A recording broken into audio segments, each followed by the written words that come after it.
అస్సలాము అలైకుం వరహమతుల్లాహి వబర్కాతు.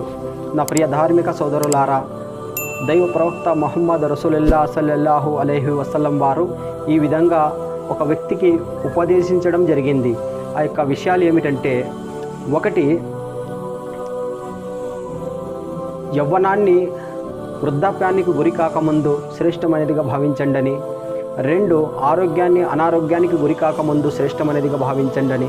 మూడు, కలిమిని లేమికి గురి కాకముందు శ్రేష్టమైనదిగా భావించండి.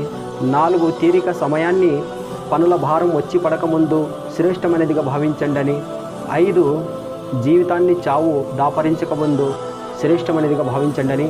మహనీయ ప్రవక్త సల్లల్లాహు అలైహి వసల్లం వారు ఈ యొక్క 5 విషయాలను మరో 5 విషయాల కంటే గొప్పవిగా ఘనమైనదిగా భావించండి తెలియజేయడం జరిగింది. మిష్కాతుల్ హదీస్ గ్రంథం. అస్సలాము అలైకుం వరహమతుల్లాహి వబర్కాతు.